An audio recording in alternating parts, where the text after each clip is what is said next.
Vamos já introduzir a Lava Jato, que é tida como a maior operação anticorrupção no Brasil, inclusive com repercussão internacional. Sim. E a gente também quer começar do início. Por que foi escolhido esse nome? Por que Lava Jato? Vamos lá. O que aconteceu? E depois eu explico a história, onde é que eu entro nessa história. Mas, em Curitiba, sim, começou em Curitiba, havia 4 investigações de 4 doleiros.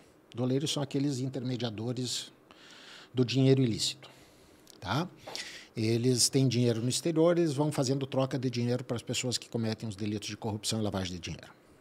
4 operações que investigavam doleiros. E um desses doleiros, que depois veio ser identificado como Alberto Youssef, ele fez contato com outro doleiro em Brasília. Porque ele estava sem dinheiro em caixa para entregar para quem ele precisava entregar dinheiro, porque ele só trabalha com dinheiro vivo. E aí eles fazem o sistema de um emprestar dinheiro para o outro. E esse doleiro lá de Brasília, ele tinha o escritório dele no posto da Torre. O posto da Torre, quem conhece, é próximo da Torre de Brasília, é um posto de gasolina. Posto de combustível. E posto de combustível. E, por coincidência, naquele local não tem esses lavadores de carro, que são os lava-jatos.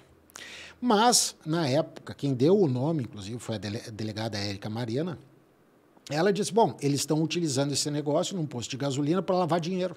E era isso mesmo. Então, eles funcionam como se fosse um lava-jato, para lavar o dinheiro, para branquear o dinheiro. E aí veio o nome. Essa é a expressão do porquê lava-jato. Né? E o que aconteceu? Essa investigação começou em Curitiba, sim, mas... E aí eu preciso contar o seguinte, isso começou em março de 2014. Não, na verdade, ela começou um pouquinho antes até. Um pouquinho antes. Começou no final de 2013. Mas ela aflorou mesmo em março de 2014, em Curitiba. Um pouquinho antes, em setembro de 2013, o então Procurador-Geral da República, Rodrigo Janot, me convidou para eu criar uma assessoria jurídica dele dentro do Supremo, como todos os ministérios públicos têm, de ter um núcleo para tratar das pessoas com foro privilegiado, deputados e senadores, certo? Não andavam os julgamentos, e não anda até hoje. Então, ele me chamou com essa missão de tentar agilizar e criar uma assessoria jurídica. E lá fui eu.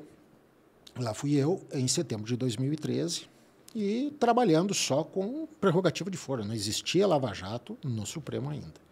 Ocorre que, em março de 2014, começa a ser investigado mais firmemente em Curitiba. E era Curitiba mesmo a competência. Isso eu já vou dizer assim, era Curitiba mesmo. Vamos chegar lá. E eu vou explicar isso para vocês, que o Supremo já tinha decidido que era lá.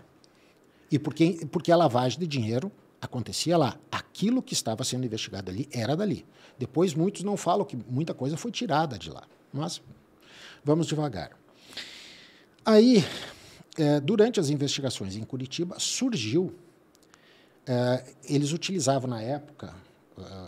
os chamados BlackBerry. Assim. BlackBerry Messenger. O nosso WhatsApp de hoje. O WhatsApp, naquela época, não era tão difundido. E ali, nas conversas que foram interceptadas legalmente, né, apareceram conversas onde tinham 2 apelidos que eram... Depois se descobriu que esses apelidos eram de 2 deputados federais do Paraná. Né? E deputados que cometem crime têm que ser investigados no Supremo. Certo? Bom, aí o que aconteceu? Eles estão presos. Quando surge esse fato, o Paulo Roberto Costa, que era aquele agente que fazia todo o esquema da Petrobras, ele era vinculado ao PP. E já vamos deixar claro o seguinte, Lava Jato não foi uma operação direcionada ao partido 1, 2, 3 ou 4. Quem diz isso não conhece. Tá? Enquanto eu lá trabalhei, eu me recordo que nós tivemos envolvimento de 14 partidos. 14. Por que apareceu PP, PMDB e PT? Porque eram as 3 grandes diretorias da Petrobras que estavam loteadas dentro da investigação. E depois foi sendo aberto. Por isso é que começou com esses 3 partidos, mas envolvia vários partidos. Bom, quando surgiu esse dado, o Paulo Roberto Costa entrou com um recurso no Supremo chamado reclamação. Reclamação é para dizer, estamos investigando lá em Curitiba, tem que ser investigado aqui. reclamação 17.623 do Paraná. Quando chega a reclamação, o falecido ministro Teori Zavascki, saudoso ministro Teori Zavascki, para mim era o melhor ministro da Suprema Corte Brasileira, né? Era um jurista de escola, e sempre foi assim, porque eu o conheci como juiz do TRF, como ministro do STJ, e depois, né, ele tinha uma ponderação, um sujeito sério, né? Realmente foi uma grande perda para nós. O ministro Teori deu a reclamação, dizer, venha tudo para cá, porque é melhor a gente resolver isso, se de fato estão investigando os deputados ou não. Já tinha ação penal em andamento, tinha inquéritos em andamento, e o procurador-geral chegou e chamou: Douglas, temos um problema. Você precisa olhar todos os casos para ver se durante todas as investigações, todas as escutas telefônicas, todas as provas, alguém estava desviando a investigação para investigar disfarçadamente os deputados. Ou se aconteceu pelo acaso. Isso nós chamamos no direito um encontro fortuito, né?